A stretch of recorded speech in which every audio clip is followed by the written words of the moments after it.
Donc le message d'aujourd'hui, le titre est un peu long, mais s'il est nécessaire, ça sera lavage de cerveau ou renouvellement de l'intelligence. Point d'interrogation.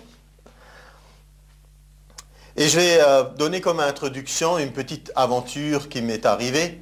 Et vous vivez aussi dans le quotidien des petites choses. Et donc l'erreur à ne pas faire, c'est de considérer que nous avons une vie religieuse et spirituelle. Et à côté de ça, nous avons une autre vie. N'ayez pas de double vie. Ayez tout simplement votre vie où Dieu intervient à tout bout de champ. Alors voilà ce qui s'était passé. Un jour, je marchais dans la rue et j'ai croisé deux personnes.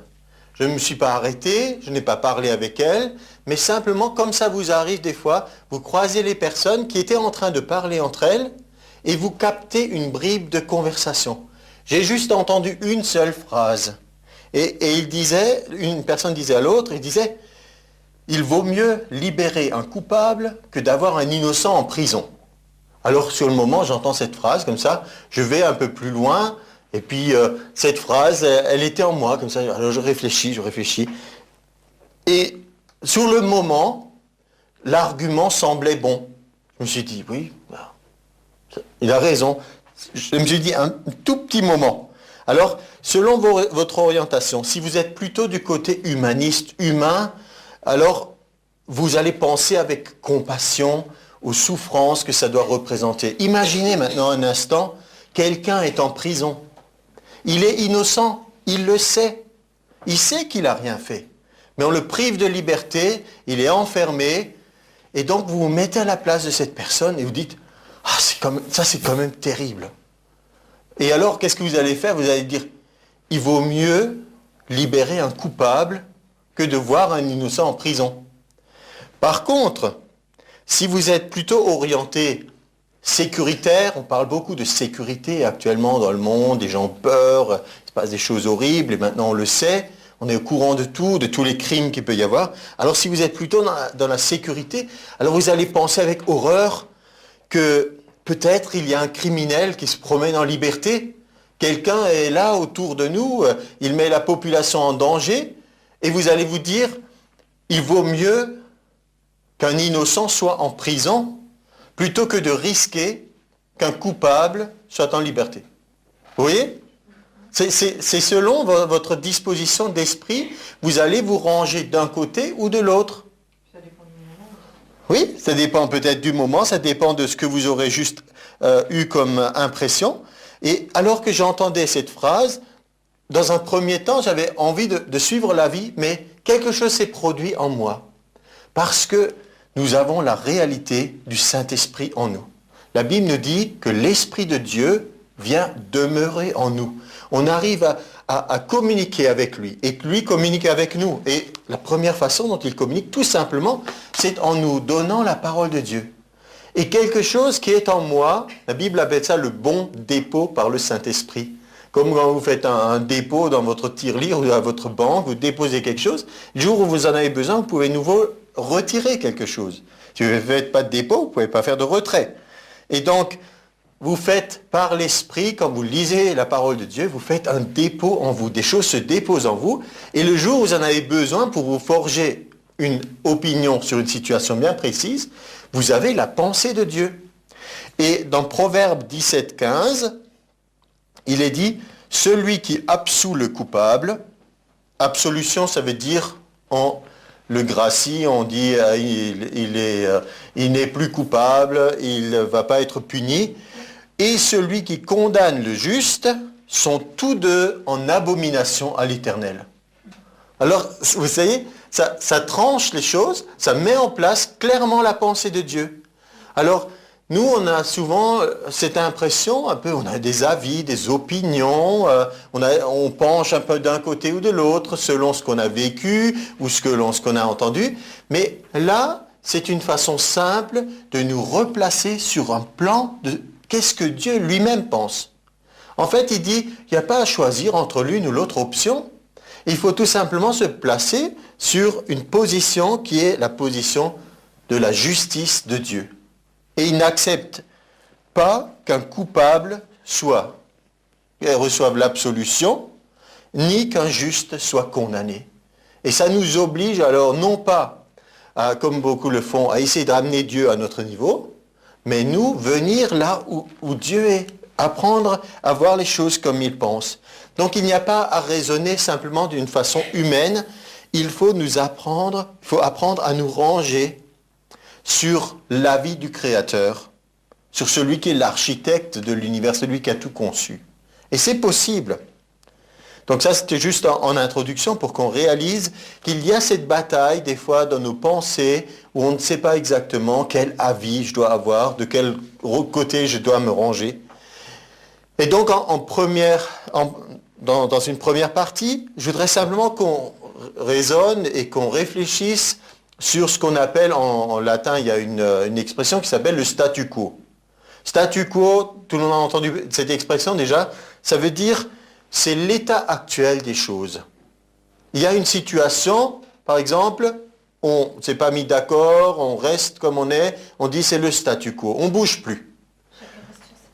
Chacun reste sur ses positions, chacun reste avec ses pensées, et donc il y a des gens qui pensent qu'il faut faire comme ça, quand ça les arrange. Par exemple, il y a des gens qui disent on a toujours fait comme ça, d'accord ? On entend ça des fois dans le monde professionnel. Vous avez par exemple des personnes qui arrivent fraîchement, ça peut être un bureau, une usine ou une entreprise ou ailleurs, ils arrivent fraîchement, ils arrivent peut-être avec des idées nouvelles. Et des personnes qui sont là depuis longtemps vont leur dire « Ah ben non, on a toujours fait comme ça. » Alors on fait comme ça puisqu'on a toujours fait comme ça. Et donc, premièrement, quand on réfléchit, on dit non, c'est pas vrai. Toujours, ça voudrait dire toujours. Ça voudrait dire depuis des centaines d'années ou des milliers d'années. Vous voyez ? Déjà ça, c'est faux, ce n'est pas possible. À un moment donné, on a commencé à faire comme ça. Et quand on a commencé à faire comme ça, c'est qu'il y avait une raison. Quelqu'un a réfléchi, a dit, il faut qu'on trouve une solution et on va faire comme ça. Donc ce n'est pas juste de dire, on a toujours fait comme ça. Prenons sur le point de vue spirituel. Si quelqu'un dit, écoute, dans ta famille, on a toujours été catholique. Tu ne vas pas changer de religion maintenant. On a toujours été catholique. Ben non. Il y a eu un moment où le catholicisme romain n'existait pas. D'accord ?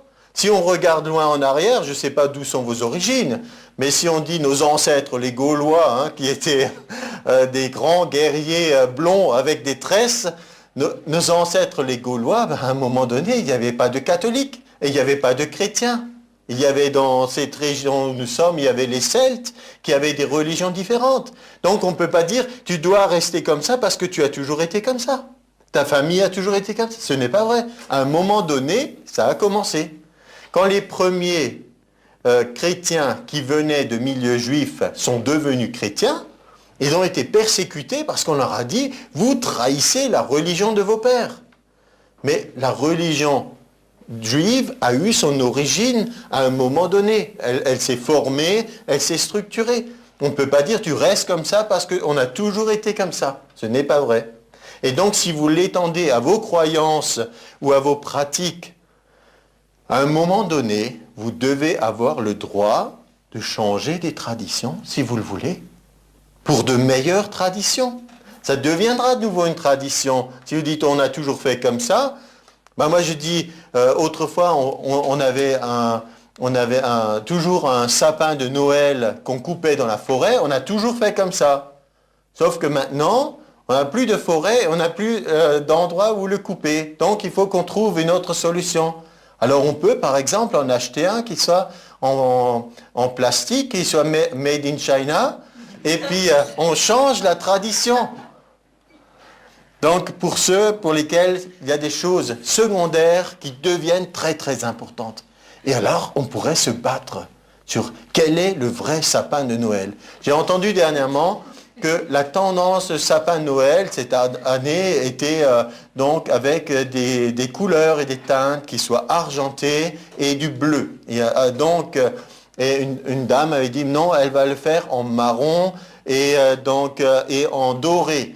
Alors quelqu'un d'autre a dit il ne peut le concevoir que vert avec des boules rouges. Donc Ce sont des questions très importantes, vous comprenez, mais la réalité, c'est que nous sommes dans une situation où l'Église, dans son ensemble, le corps de Christ, n'a pas évolué, les comportements, les mentalités sont les mêmes, on se base sur des détails. Vous imaginez que lorsque Byzance était à un moment donné, dans les siècles passés, assiégé, il y avait des théologiens qui étaient en train de faire un concile pour discuter quel devait être le sexe des anges.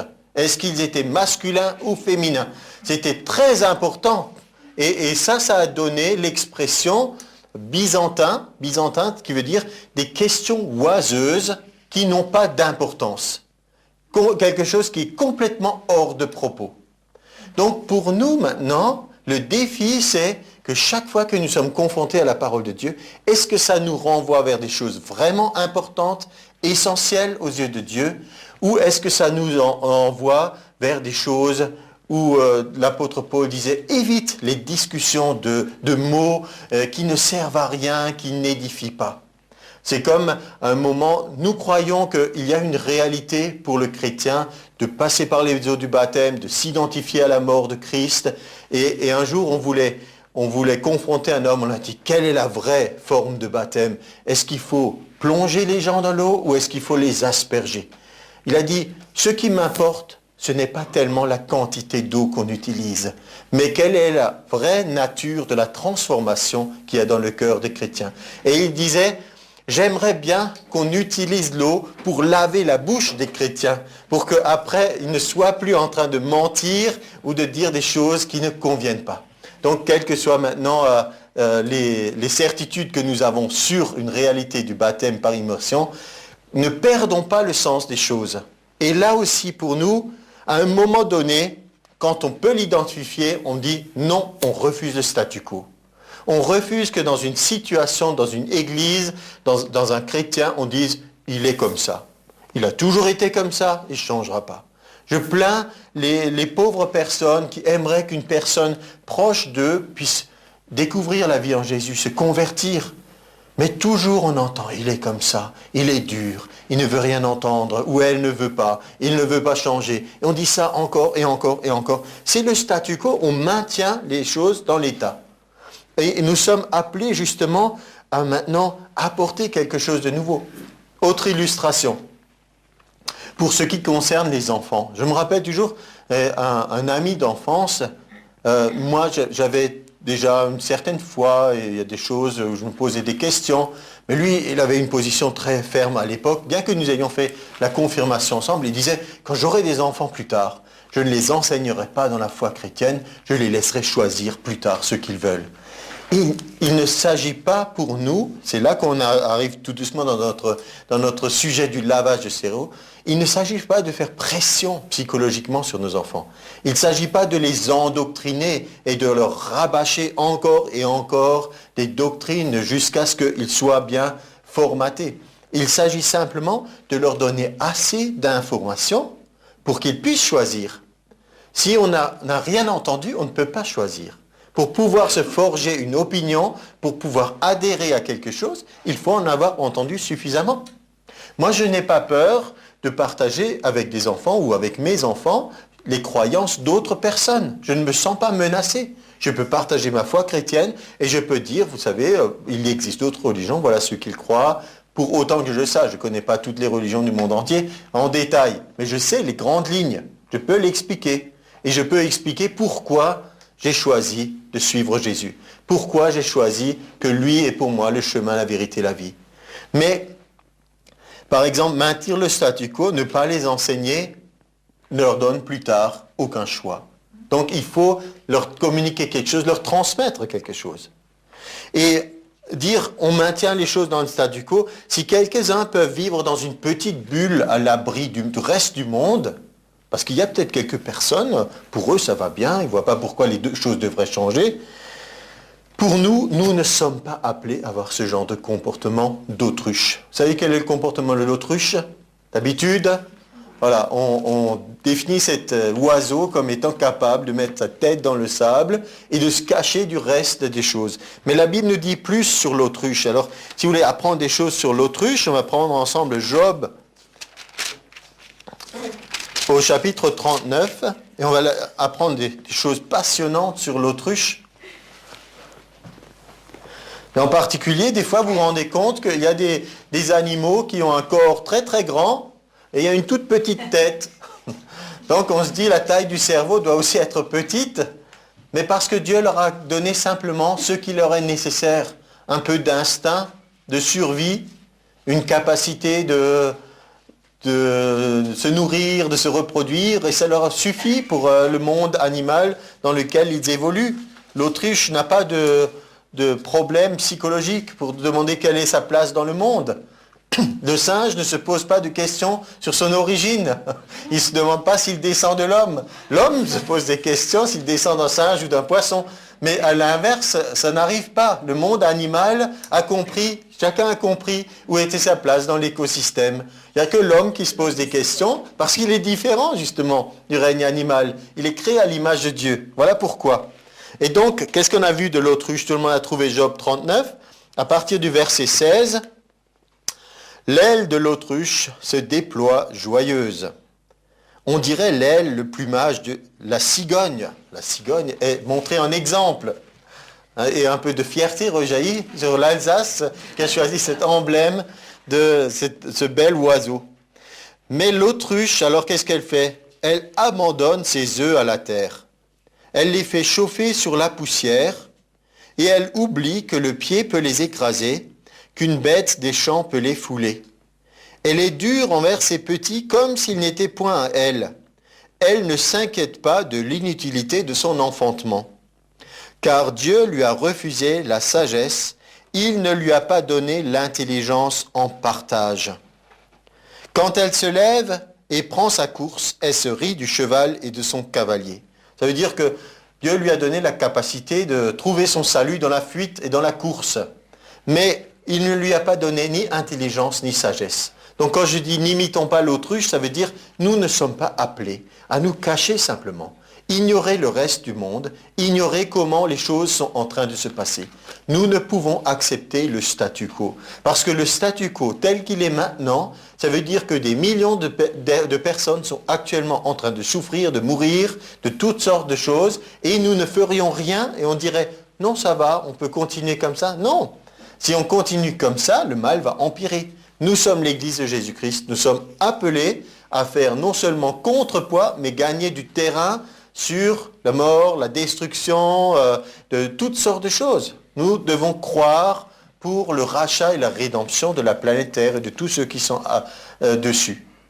Et quelqu'un disait, si Dieu nous donne une mission, même si ça nous semble impossible, le plus important pour nous, c'est que quand il revient voir l'état dans lequel on est, il nous trouve fidèles à la place où il est. Quelqu'un a donné une fois cette illustration, elle vaut ce qu'elle vaut. Elle a dit, si Dieu me demandait de vider l'océan avec une petite cuillère, l'important, c'est que s'il revient, il me trouve à bord de l'océan en train de le vider avec la petite cuillère. C'est pour frapper votre imagination, pour que vous puissiez comprendre quelle est notre part. Notre part, c'est pas de concevoir le plan de Dieu depuis son début jusqu'à sa fin. Et de dire, je ne bougerai que lorsque j'aurai tout parfaitement compris. Mais l'important, c'est de prendre ma place et que Dieu me trouve fidèle dans ce que je fais. Donc, le statu quo, il existe. Beaucoup de gens vont vers la mort. La Bible nous dit, c'est comme des gens qui iraient à l'abattoir. Comme on amènerait un animal à l'abattoir. Ils ne pensent pas à l'éternité. Ils ne pensent pas qu'ils ont besoin de se réconcilier avec Dieu. Ils vont simplement, ils vivent pour manger, pour boire, pour s'amuser. Mais il y a plus que ça dans la vie. Il y a beaucoup plus que ça. Mais la Bible nous dit, dans Proverbe 14, 12, et elle redit exactement la même chose dans Proverbe 16, 25. Donc vous avez deux chances de trouver cette parole dans la Bible. Et je vous laisse le temps de feuilleter.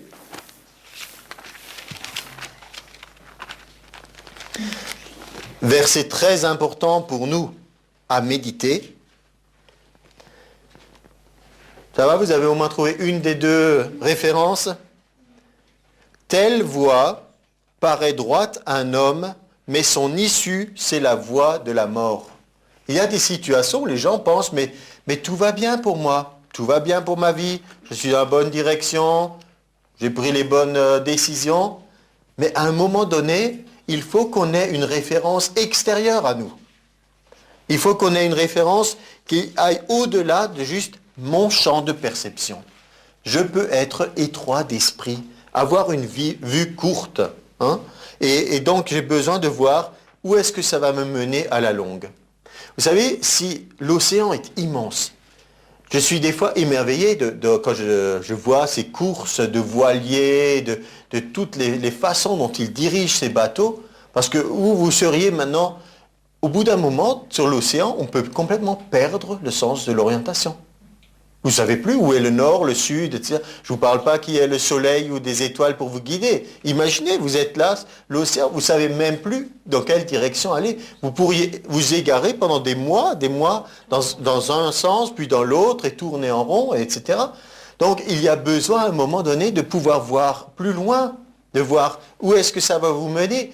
Mais vous, même si vous avez pris une bonne direction, admettons, et vous déviez de votre cap, ne serait-ce que d'une petite fraction. Vous diriez, mais sur 1 heure de navigation, ça fait peut-être pas grand-chose. Mais sur plusieurs jours de navigation, au lieu d'être dans cette direction, vous seriez à des milliers de kilomètres peut-être.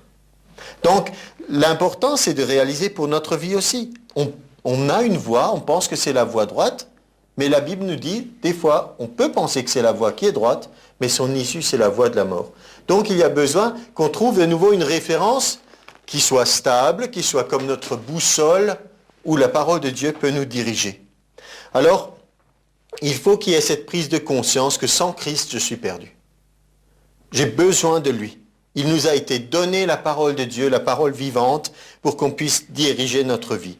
Il nous faut réagir, il faut venir à lui, et une fois qu'on est venu à lui, là, il y a une rencontre avec Dieu qui se produit. Et là s'arrête le travail de l'évangéliste. L'évangéliste a fini son travail. Il a annoncé la bonne nouvelle, les gens ont reçu. La bonne nouvelle, c'est pas vous allez en enfer. Hein. La bonne nouvelle, c'est que vous n'avez pas besoin d'y aller parce que Jésus a pourvu pour votre salut et pour vous réconcilier avec Dieu. Et puis, nous avons à nous laisser transformer. C'est là qu'il y a ce renouvellement qui se produit en nous. Il y a à se laisser transformer, on pourrait dire, là commence un travail pastoral, où Jésus le bon berger veut travailler en nous. Certains pourraient dire, ça y est, maintenant je suis arrivé, j'ai découvert Jésus, j'ai rejoint une église, je suis maintenant dans la famille de Dieu, c'est terminé, tout va bien. Non, maintenant ça commence. Un jour, pour donner une illustration, des gens étaient au bord de la rivière, ils assistaient à la scène d'un homme qui était en train de se noyer. Il y a eu quelques personnes qui l'ont secouru et qui l'ont sorti de l'eau. Alors quelqu'un s'est écrié, il a dit, ça y est, il est sauvé. Et quelqu'un a fait cette remarque très judicieuse, il a dit, nous l'avons sorti de la rivière, mais maintenant il faut encore sortir la rivière de lui. Parce que quelqu'un qu'on a sorti de la rivière, peut-être ses poumons sont encore remplis d'eau et il ne respire toujours pas, d'accord? Donc il faut faire le nécessaire pour que l'eau puisse sortir, pour que ses poumons soient dégagés, pour qu'il peut-être il était inconscient, il faut faire de la respiration artificielle, il faut le ranimer. Et c'est là seulement qu'on peut dire maintenant, il est de nouveau sauvé, il est de nouveau en vie. Reprenons cette pensée pour dire de même pour nous. C'est exactement la même chose.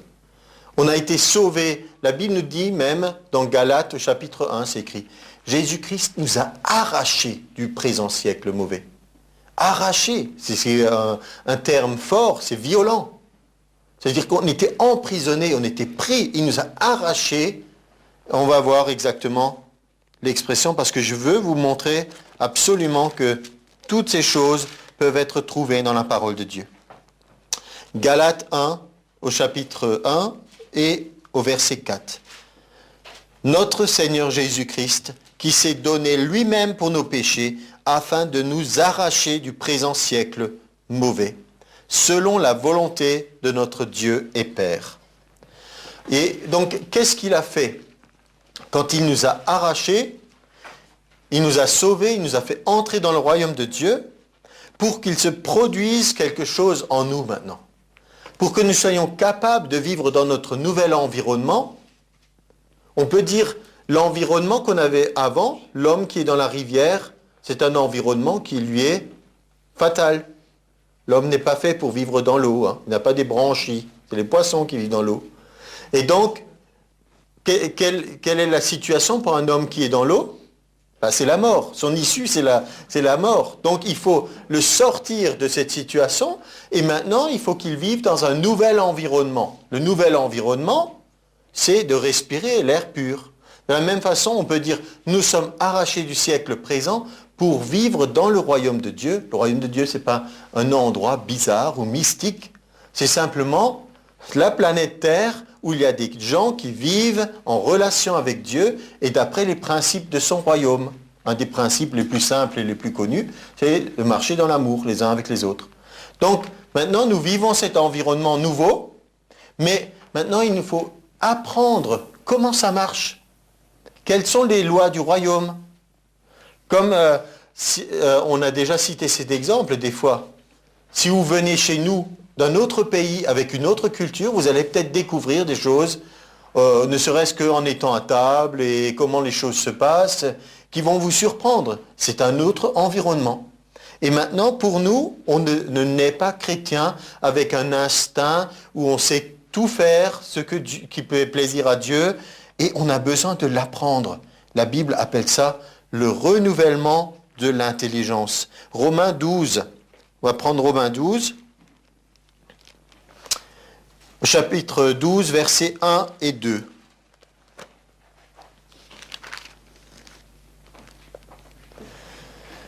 Paul dit, je vous exhorte donc. Il écrivait aux Romains, exhorter veut dire, le mot ex, ça veut dire sortir de.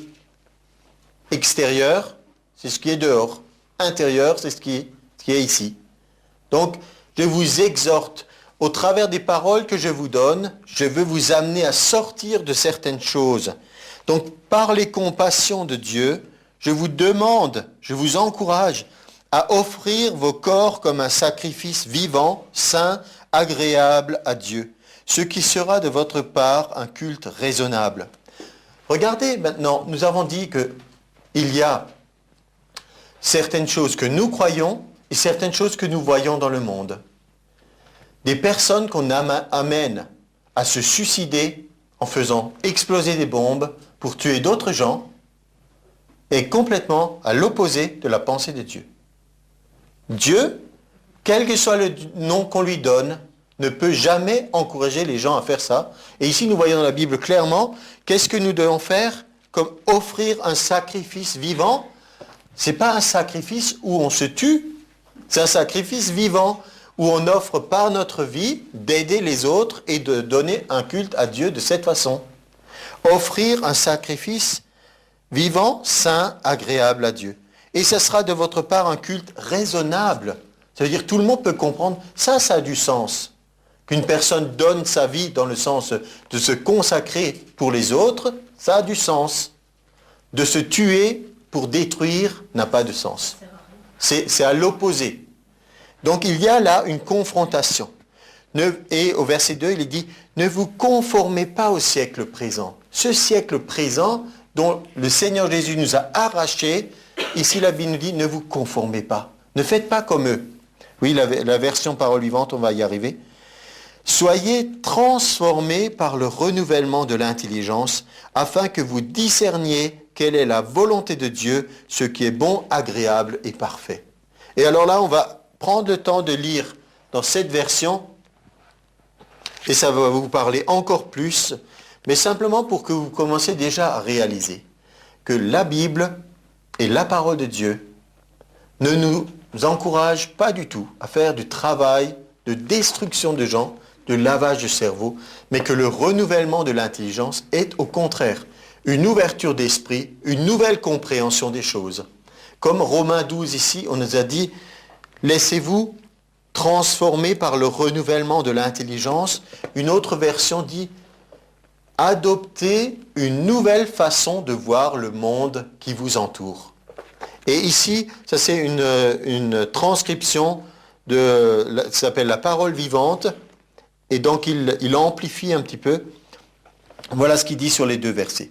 Je vous demande donc, à cause de la bonté que Dieu vous a témoignée, de lui consacrer votre être tout entier, votre corps, vos forces, toutes vos facultés, que votre corps, que vos forces, que toutes vos facultés soient mises à sa disposition comme une offrande vivante, sainte, qui plaise à Dieu. C'est là le culte spirituel qui a un sens, un culte logique, conforme à ce que la raison vous demande. Ne vous coulez pas simplement dans le moule de tout le monde. Ne conformez pas votre vie aux principes qui régissent le siècle présent. Ne copiez pas les modes et les habitudes du jour. Laissez-vous plutôt entièrement transformer par le renouvellement de votre mentalité. Adoptez une attitude intérieure différente. Donnez à vos pensées une nouvelle orientation, afin de pouvoir discerner ce que Dieu veut de vous.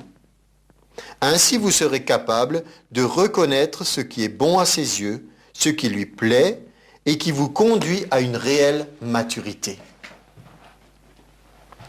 Il y a des bonnes choses là-dedans, hein? Et c'est des choses qui libèrent, c'est des choses qui nous montrent un Dieu tel que nous l'aimons. Un Dieu qui est riche, qui est abondant, qui offre des possibilités, et pas une religion étroite qui conduit à se mortifier, à voir le monde complètement de travers, et au contraire être une influence. Là, on a envie d'encourager les gens en disant « Suivez aussi ce Dieu, il va vous montrer des perspectives que vous n'imaginiez même pas. » Et ici, quand il est dit « Offrez votre vie », ce n'est pas « Enfermez-vous dans un couvent ». Il ne dit pas dit « Arrêtez de vivre ». Il est dit « Offrez votre vie » dans le sens qu'elle prenne un sens et que vous puissiez communiquer quelque chose de la part de Dieu. Alors, quelqu'un pourrait nous accuser, parce que nous utilisons beaucoup la parole de Dieu en disant « Mais vous faites un lavage de cerveau pour les gens ». Alors nous disons non, non et non. Certainement pas. S'il y a quelqu'un qui ne fait pas de lavage de cerveau, c'est bien nous au travers de la parole de Dieu. Parce que Jésus a dit « Si le Fils donc vous affranchit, vous serez réellement libre ». La façon dont nous communiquons la parole de Dieu est quelque chose qui libère. C'est absolument à l'opposé de la pensée de Dieu de faire un lavage de cerveau. Lui qui respecte la volonté de chacun, qui donne à chaque être humain la capacité de choisir. Il ne veut pas ça et nous devons le dire haut et fort. Il est absolument contre tous ces agissements. Mais je vais vous dire qui sont ceux qui pratiquent le lavage de cerveau. Premièrement, tout ce qu'on peut appeler gourou. Et quand vous pensez à un gourou, ne pensez pas forcément à quelqu'un qui vient de l'Inde, qui est habillé bizarrement, qui vit quelque part dans une communauté de façon recluse, même s'il y a une réalité de ça. Mais actuellement, on parle d'un gourou dans la politique, on parle d'un gourou ça peut être les médias ou le showbiz ou autre chose. Ce sont des personnes d'influence, mais non seulement d'influence, mais qui le savent et qui le font sciemment pour manipuler les gens et les faire adopter des positions qui seront finalement à leur propre avantage. Ça, c'est la définition pour moi. Et c'est à l'inverse, toute personne qui se dit chrétienne et qui se dit dans le ministère pastoral ou un autre type de ministère chrétien et qui fait ce genre d'agissement est à l'inverse de ce que la Bible représente. Et il se disqualifie lui-même. Vous pouvez le montrer du doigt et dire « ce que tu fais est complètement faux ». Parce que l'apôtre Paul, un jour, n'a pas hésité à citer publiquement Pierre, lui dire « tu agis comme un hypocrite. D'abord tu fais ci, et puis ensuite tu fais complètement autrement, et il dit ça c'est pas acceptable comme attitude. » Alors qu'est-ce que nous pouvons lire? La Bible nous dit exactement quel doit être le comportement des pasteurs et par extension de ceux qui ont une position d'influence dans le corps de Christ. Alors il nous est dit dans 1 Pierre 5, voici les exhortations que j'adresse aux anciens. Anciens, ça ne veut pas dire des gens qui sont âgés forcément, c'est des gens qui ont de la maturité et qui ont une influence, qui ont une autorité. Alors il dit, moi aussi je suis un ancien, je suis témoin des souffrances de Christ, je participe à la gloire qui doit être manifestée. Et il dit, voilà, paissez le troupeau de Dieu. Paissez, ça veut dire nourrissez le troupeau de Dieu, faire paître, qui est sous votre garde, non par contrainte, mais volontairement, selon Dieu, non pour un gain sordide. Sordide, ça vient du latin sordidus, qui veut dire sale. Ça, c'est du sale argent, c'est d'essayer de travailler dans le corps de Christ pour ramasser de l'argent, c'est quelque chose qui est sale, c'est un gain sordide, nous dit la Bible ici. Mais il dit pas comme ça, mais avec dévouement. Non comme dominant sur eux, et voilà la question est tranchée, non comme dominant sur eux. Vous vous rappelez, quand ils discutaient, les disciples, pour savoir qui serait le plus grand, Jésus a dit, mais de quoi vous discutiez en chemin? Qu'est-ce que vous étiez en train de discuter? Ils étaient en train de voir qui serait le plus grand. Eh bien, il avait bien compris ce qui se passait en eux. Il a dit, non, pas comme ça. Dans mon royaume, ça ne se passe pas comme ça. Si quelqu'un veut être le grand, le plus grand, qu'il soit le serviteur de tous. Il montrera qu'il a compris l'essence du royaume de Dieu, c'est le service, c'est le dévouement, c'est de se donner. Non comme dominant sur ceux qui vous sont échus en partage, mais en étant les modèles du troupeau. Le modèle, c'est celui qui montre toujours l'exemple. Ce n'est pas celui qui dit et ne fait pas. Et lorsque le souverain berger, je vous avais dit que c'est Jésus le souverain berger, lorsqu'il paraîtra, et il va apparaître, vous obtiendrez la couronne incorruptible de la gloire. Alors vous aurez votre récompense, quand vous aurez agi comme ça. Mais certains veulent les récompenses tout de suite. Alors ils recevront leur récompense. Ils auront la gloire des hommes pour un temps, et puis ils n'auront rien de la part de Dieu, parce qu'ils agissent d'une façon différente. Vous pourrez encore prendre, par exemple, noter Marc 10, 41, quand il est dit « Le Fils de l'homme n'est pas venu pour être servi, mais pour servir. » Alors, qui agit? J'ai dit les gourous, tous ceux qui ont un comportement de ce type, les sectes, mais les sectes, il y a deux définitions. Il y a les sectes, des groupements qui représentent un danger, qui font de la manipulation, qui agissent au niveau du cerveau des gens, profitent de leur faiblesse psychologique, etc. Ils essaient de prendre l'argent des gens, il y a des abus de toutes sortes. Et puis il y a l'autre aspect du mot secte, c'est simplement une divergence. Ça vient du latin secare, ça veut dire couper. Alors, on peut avoir une divergence doctrinale. Par exemple, j'ai parlé des premiers chrétiens. Déjà chez les Juifs, il y avait des sectes, parce qu'il n'y avait pas la religion d'Israël. Il y avait la religion d'Israël avec des groupes, les Esséniens d'où était issu Jean-Baptiste, il y avait les pharisiens qui pensaient qu'ils étaient les meilleurs, il y avait les sadducéens qui pensaient qu'il n'y avait pas de résurrection, ni ange, ni esprit, etc. On pourrait en rajouter. Donc en fait, il y avait des sectes à l'intérieur du judaïsme. Il y avait toutes sortes de groupes. Mais ça ne veut pas dire, d'après la définition moderne du terme secte, que ces groupes étaient forcément manipulateurs ou dangereux ou ceci ou cela. Ça veut dire qu'il y avait des divergences d'opinion doctrinales. Quand les premiers chrétiens sont arrivés, on les a appelés une secte. C'était une secte juive. On appelait les premiers chrétiens la secte des Nazaréens parce qu'ils suivaient Jésus de Nazareth. Paul, dans les Actes des Apôtres, est considéré comme un des chefs de la secte des Nazaréens. Ça, c'était le point de vue juif. La religion dominante considère toujours secte un petit groupe qui n'est pas sous son emprise. C'est ainsi que l'Église catholique romaine s'est développée et les premiers protestants ou divers mouvements étaient considérés comme une secte du catholicisme. Ensuite, le protestantisme a augmenté et chaque fois qu'il y avait une divergence doctrinale, un nouveau mouvement, on a dit c'est une secte et ainsi de suite. Donc, ça, c'est les deux définitions qu'il faut bien avoir en tête. Nous considérons que le lavage de cerveau est fait par tous ceux qui manipulent, qui représentent réellement des dangers, qui veulent vous asservir, et n'est pas secte au sens dangereux, ceux qui simplement sont d'un autre avis et qui choisissent de vivre autrement. Mais dans ce sens, on peut étendre, comme je l'ai dit, les gourous des sectes, des fois ça peut être les médias, la façon dont ils traitent l'information, ils donnent une orientation, ils font des reportages, mais ils coupent, et celui qui est rédacteur en chef ou que sais-je, il dit voilà, ça c'est maintenant la nouvelle qu'on va diffuser. C'est ainsi que vous avez remarqué que dans nos nouvelles, radio, télévision, on vous dit les usines qui ferment, on vous dit les suppressions d'emplois, mais on ne dit pas ceux qui créent des emplois et qui ouvrent des usines. Moi, je ne dis pas qu'il faut dire tout va bien, hein, comme on disait à un moment, ça ira, tout va bien, etc. Je ne dis pas que tout va bien.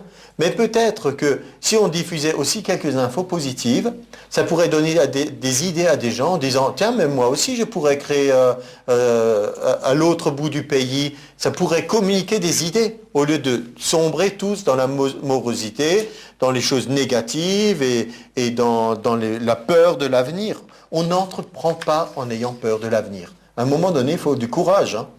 Et moi, je ne dis pas qu'il faut faire n'importe quoi, mais je dis, voilà, ça c'est un exemple de la façon dont l'information peut être traitée. On peut aussi créer des courants d'opinion, comme on dit, avec des fausses informations. Juste pour la petite histoire, quand on a voulu faire adopter la loi sur l'avortement, on a donné en 1975 des chiffres qui exagéraient considérablement tout ce qu'on pouvait imaginer de situations dramatiques et dans quelles circonstances certaines femmes étaient obligées d'avorter. Et la réalité, c'est quand même que beaucoup d'avortements qui ont eu lieu depuis ne sont pas des avortements qui étaient les circonstances dramatiques ou des drames personnels, mais simplement des convenances. Mais on a perdu de vue que c'est quand même la vie d'un être humain qui est maintenant supprimée, et des fois supprimée d'une façon vraiment impressionnante, de légèreté, de facilité. Donc il y a une remise en question, il y a une réflexion à faire, de voir comment des fois on peut créer des opinions où tout d'un coup tout le monde pense « mais oui, mais c'est normal, c'est comme ça qu'il faut faire », sans qu'il y ait une réflexion sur les différents aspects. Les politiques s'en servent, les religions, on en a déjà parlé, s'en servent. Des parents peuvent aussi avoir une attitude où ils veulent pousser leur enfant dans une certaine direction. On a des fois des entreprises, père et fils, hein. Alors si vous avez la boîte familiale, les parents veulent absolument que leur enfant soit le successeur de l'entreprise, mais ça peut être une manipulation psychologique qui détruit la vie de l'enfant parce qu'il sera peut-être malheureux le reste de sa vie parce qu'il aurait pu être doué pour autre chose, il aurait pu être épanoui dans autre chose et il a été poussé dans une direction. Donc, il faut que nous soyons conscients que le lavage des cerveaux n'est pas juste quelque chose qui est anodin, qui est marginal, mais que ça se pratique tout le temps et partout, parce que nous sommes dans le siècle présent. Et je dis, il n'y a que le royaume de Dieu et il n'y a que la parole de Dieu qui nous permet d'être réellement libres. C'est une source d'affranchissement. L'Évangile respecte totalement la liberté des gens.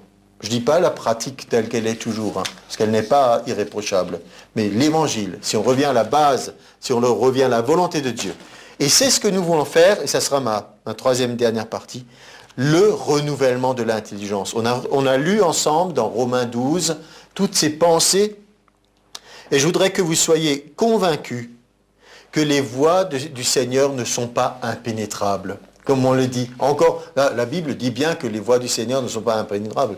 Non, la Bible dit dans Ésaïe 55 que nos voies ne sont pas ses voies, nos pensées ne sont pas ses pensées. Ça, c'est le constat, c'est le statu quo, c'est le constat tel que les choses se présentent. Mais ça ne veut pas dire que ça doit toujours rester comme ça. Comprenez la différence ? Il est important que vous sachiez des fois où c'est dans la Bible. Pour que vous ne soyez pas en train de citer la Bible. Quelqu'un a dit quelque part, mais Ésaïe 55 dit « Car mes pensées ne sont pas vos pensées et vos voix ne sont pas mes voix, dit l'Éternel. Autant les cieux sont élevés au-dessus de la terre, autant mes voix sont élevées au-dessus de vos voix, et mes pensées au-dessus de vos pensées. » Mettez-le en rapport avec Éphésiens on va terminer dans les épîtres, parce que les épîtres sont les lettres qui ont été écrites pour nous, l'Église de Jésus-Christ. Paul nous a écrit des lettres, même si au départ c'était pour tous ces gens de la Méditerranée et du Moyen-Orient, mais maintenant ce sont des lettres adressées à nous.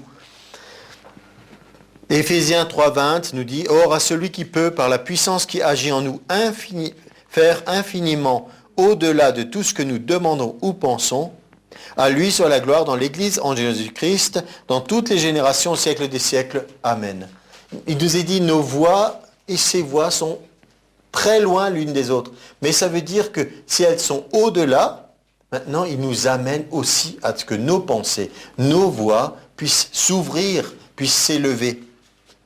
Et ça se produit par le renouvellement de l'intelligence. Puisque vous êtes dans Éphésiens, vous êtes au chapitre 3, alors on va aller dans le chapitre 2. La Bible nous dit ici, « Vous étiez morts par vos offenses et par vos péchés. » Vous vous rappelez de la rivière? On était dans la rivière tous. « Dans lesquels vous marchiez autrefois. » Ici, il y a une autre illustration. « Selon le train de ce monde. » Il n'y avait pas de train à l'époque de l'apôtre Paul, mais nous, on peut imaginer un train qui va dans la mauvaise direction, on est tous dedans. Si jamais quelqu'un a vécu ça, d'avoir pris le mauvais train, et vous ne pouvez pas l'arrêter, vous ne pouvez pas freiner, allez, on fait demi-tour. Non, il va continuer tout droit, et vous devez attendre d'être au prochain arrêt pour ensuite perdre beaucoup de temps, pour revenir. Mais si vous êtes dans la mauvaise direction, vous vous rappelez, telle voie paraît droite, un homme, mais son issue, c'est la voie de la mort. Alors, si vous êtes selon le train de ce monde, selon le prince de la puissance de l'air, vous voyez, il y a aussi un mauvais esprit qui s'en mêle, c'est le diable, Satan, le diable. L'esprit qui agit maintenant dans les fils de leur rébellion, ceux qui se rebellent quand Dieu parle, ils veulent contester. Non, on n'est pas d'accord, on veut penser librement, en réalisant pas que penser librement, ça veut dire rester esclave. Il dit, nous tous aussi, nous étions de leur nombre. Nous vivions autrefois selon les convoitises de notre chair et, regardez bien, accomplissant les volontés de la chair et de nos pensées. On accomplissait la volonté de notre pensée. C'est pourquoi on a besoin du renouvellement de l'intelligence. Sinon, on va continuer d'accomplir les volontés de nos pensées à nous. Mais on a vu qu'elles sont éloignées de celles de Dieu. Éphésiens 4, on a vu 3, on a vu 2, maintenant on va à 4, verset 17. Voici donc ce que je dis, je déclare dans le Seigneur. Vous ne devez plus marcher comme les païens. Ils marchent selon la vanité de leurs pensées. Des pensées vaines, c'est-à-dire des pensées qui servent à rien. Ils ont l'intelligence obscurcie. Ça vous fait plaisir ça? Si on dit que vous avez l'intelligence obscurcie, étrangers à la vie de Dieu, à cause de l'ignorance qui est en eux. Personne n'aime être traité d'ignorant, mais il y a une ignorance. Nous ignorons des choses, de la réalité de la parole de Dieu, des choses de l'infini. Il dit à cause de l'endurcissement de leur cœur. Ayant perdu tout sentiment, ils sont livrés au dérèglement. On pourrait continuer longtemps, mais simplement retenez cette pensée. Et il nous est dit, un peu plus loin, c'est en Jésus que vous avez été instruits. Vous avez reçu une instruction. Cette instruction que nous recevons ensemble dans l'Église, au travers de la parole de Dieu. Et qu'est-ce qu'on a été instruits à faire? Nous dépouiller de notre vie passée, du vieil homme qui se corrompt, la corruption, vous savez ce que c'est, dans des convoitises trompeuses, et être renouvelé dans l'esprit de votre intelligence. Revêtir l'homme nouveau. Un nouveau vêtement pour nous. Pour notre esprit, il y a un nouveau vêtement. L'homme nouveau est revêtu. Il est créé selon Dieu. Dans une justice et une sainteté que produit la vérité. C'est la vérité de la parole de Dieu qui produit la justice et la sainteté. Et ça pourrait prendre beaucoup de temps, mais je veux simplement vous assurer que dans chaque épître de Paul, il y a cette exhortation au renouvellement de l'intelligence. On a regardé Romains ensemble, on a vu Éphésiens ensemble, Galates 2:20, je le cite simplement. Si je vis, ce n'est plus moi qui vis, c'est Christ qui vit en moi. Un renouvellement, une nouvelle façon de voir, la façon de voir que Dieu voit les choses, C'est une vraie révélation de voir, tiens, mais la réalité du monde, elle n'est pas celle que je pensais. On pourrait regarder Philippiens 4. Il nous est dit dans Philippiens 4, ne vous inquiétez pas, n'ayez pas peur. Priez et laissez vos pensées être renouvelées. Ayez en vous les pensées qui sont celles de Dieu. Je vous l'ai dit, il a écrit à chacun. À chaque église, il a écrit, on peut dire, d'une certaine façon, le même message. À la fois, nous avons un Nouveau Testament qui est riche de toutes ces épîtres. Elles se complètent. On a dans l'une ce qu'on n'a pas dans l'autre. Mais il y a des choses qui sont communes aussi. Il y a des choses qui reviennent toujours. Parce que c'est vraiment l'essentiel. Alors Colossiens, par exemple, il nous est dit, chapitre 1, la prière de Paul pour les Colossiens, c'était au verset 9, « Nous demandons que vous soyez remplis de la connaissance, de sa volonté en toute sagesse et intelligence spirituelle, pour marcher d'une manière digne du Seigneur, lui être entièrement agréable. » Quand on aime quelqu'un, on veut lui être agréable. Ce n'est pas quelque chose de compliqué. Si je vous dis, vous savez, faites un effort pour être agréable à Dieu. Mais non, moi je n'ai pas envie de lui être agréable. Ah bon? Alors tu ne peux pas dire que tu aimes quelqu'un si tu ne veux pas lui être agréable. Tu ne peux pas comprendre non plus des couples qui se déchirent. À un moment donné, on a dû être ensemble parce qu'on s'aimait. Donc après, quelque chose s'est passé, on n'a pas entretenu l'amour, mais la situation normale, à la fois dans le couple, la famille, l'Église de Jésus-Christ, c'est qu'on est ensemble parce qu'on s'aime, et donc on veut se faire des choses qui soient agréables. Et alors la vie est plus belle pour tout le monde.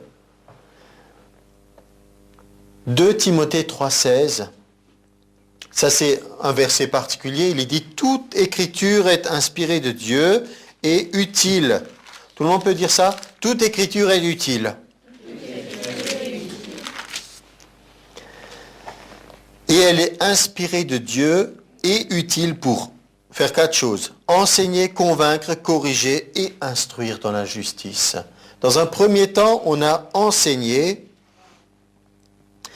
Quelqu'un qui est enseigné, il entend la parole de Dieu. Ensuite, il faut le convaincre. Ce que je vous ai dit, vous l'avez entendu, mais vous n'êtes peut-être pas forcément convaincu. Vous avez besoin après de le mesurer. Est-ce que je peux vraiment croire ça? Oui, tu peux le croire, mais tu dois te laisser convaincre.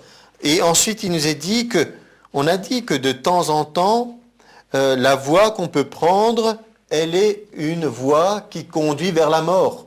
On peut avoir entendu, on peut être convaincu, quand même prendre la mauvaise direction. Alors, on a la parole de Dieu pour nous corriger, rectifier le cap. D'accord?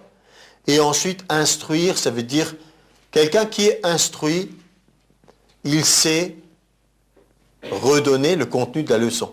Des fois, les enfants, ils pensent, je sais ma leçon. Si tu sais la leçon, tu la connais assez bien pour pouvoir la transmettre. Si tu penses juste que tu le sais, mais que tu ne sais pas la transmettre, tu n'as pas encore été instruit. Donc, on peut simplement capter quelques infos, mais pas être instruit. Et la Bible nous dit que, c'est aussi dans Timothée, on est vraiment formé dans la parole de Dieu, quand non seulement on a fait la parole, nous, elle fait partie de nous, mais on est capable de la donner plus loin. Et même capable de la donner plus loin à quelqu'un qui saura le transmettre. C'est là qu'on voit qu'il y a vraiment, on a été jusqu'au bout. Et il dit, à plusieurs endroits dans la Bible, dis-le à tes enfants, et eux le diront aux enfants de tes enfants, et qui le diront à la génération suivante. La volonté de Dieu, c'est qu'il y ait toujours transmission. On a ce petit slogan qui dit, il n'y a pas de succès sans successeur. Si vous n'êtes plus là, et que quelque chose s'arrête, peut-être tout votre travail peut être perdu. Ça peut être, pour quelqu'un, ça peut être dramatique, ça peut être le travail de toute une vie. Imaginez, quelqu'un il a passé toute sa vie à faire des recherches sur quelque chose, peut-être, je ne sais pas, scientifique, médical ou autre, et puis alors, hop, tout s'arrêterait. Et on n'a pas été jusqu'au bout. On n'a jamais pu l'appliquer, ça n'a jamais pu être mis au bénéfice de quelqu'un. Et donc, il y a aussi cette notion de corriger, châtier. Rappelez-vous, on est dans le domaine de se former, de renouveler notre intelligence. Le châtiment, ça fait un peu peur, mais le châtiment, c'est au travers de nos paroles. Si vous ne dites jamais à votre enfant qu'il y a des choses à corriger, ça va devenir d'abord un petit tyran, et après, il risque d'avoir des problèmes pour le reste de sa vie, puisqu'il pense qu'il est parfait, donc c'est tous les autres qui sont dans l'erreur. Et il nous est dit que David avait beaucoup de fils, le roi David. Il y en a un, il lui a jamais fait aucun reproche sur sa vie. Et après, il a mal tourné, vous pouvez lire son histoire, c'est Adonijah. Et donc, il nous est dit, Proverbe 13, 24, celui qui n'utilise pas la verge de la correction, il est son fils. Ça veut dire qu'il y a besoin de corriger. Corriger les enfants, et on se corrige mutuellement, et ainsi on progresse. Si on pense qu'on sait déjà tout, alors on est en danger. Je veux simplement vous assurer que à la fois Jacques et Pierre et Jean, autant que Paul, ont écrit chacun dans leurs épîtres des renouvellements dont on a besoin. Je vais encore vous citer Pierre, 1 Pierre 1,13, et je voudrais aussi prendre la parole vivante. Parce que la parole que nous avons ici, la parole de Dieu, c'est un bon français, mais si vous prenez 1 Pierre 1,13, je vous défie de comprendre quoi que ce soit, quand il est dit « Saignez donc les reins de votre entendement ». Ça vous parle, ça? Si on prend une longue étude ensemble, on va comprendre finalement ce que ça voulait dire. On peut imaginer, oui, se ceindre, bon, on imagine, on met une ceinture, oui, au niveau des reins, l'entendement, sa capacité de comprendre, donc voilà, non, je vous fais grâce donc de l'explication, et on va directement dans 1 Pierre 1,13, selon la parole vivante, il est dit, c'est pourquoi rassemblez vos pensées et vos énergies. Tenez-vous prêts à avancer et agir. Soyez sobres et vigilants. Gardez le contrôle de vous-même. Tournez toute votre espérance vers la grâce qui vous sera accordée le jour où Jésus-Christ apparaîtra. Donc, rassemblez vos pensées et vos énergies. De la même façon qu'on pourrait dire, si on ne met pas de ceinture, il y a peut-être le vêtement qui ne va pas tenir, mais de la même façon, c'est rassembler vos pensées. Ne soyez pas dispersés. Le renouvellement de l'intelligence, c'est ça aussi. Comprendre la pensée de Dieu, se laisser renouveler et aller dans une direction. Des fois, il y a des gens, on s'éparpille dans tous les sens et à la fin de la journée, on est un peu frustré parce qu'on a l'impression de certaines choses, on n'a pas atteint vraiment les objectifs. Des fois, il vaut mieux faire une chose et la faire bien et la faire jusqu'au bout, être satisfait du résultat et après, on attaque une nouvelle chose. Et des fois, moi je crois que les choses, on a tellement de choses à faire, on ne peut pas sauver le monde entier en un jour. Hein. Et nous ne sommes même pas appelés à nous à le sauver. Jésus s'en est occupé. Mais on participe néanmoins à faire connaître la bonne nouvelle du royaume de Dieu. Nous avons une capacité de changer les choses. Alors nous prenons cette décision, on aligne nos pensées, nos paroles sur celles de Dieu, et on peut voir alors la description d'un monde selon Dieu qui est possible. Même si on ne gagne pas le monde entier, si on peut déjà participer pour que le royaume de Dieu s'étende, ça fera qu'il fera mieux vivre sur la planète Terre. Alors je vais terminer par vous lire la description, ça fait toujours du bien de lire un peu la description du royaume de Dieu tel que Dieu l'a rêvé et imaginé. C'est tout simplement dans 1 Corinthiens 13, 4. Encore dans ma version parole vivante.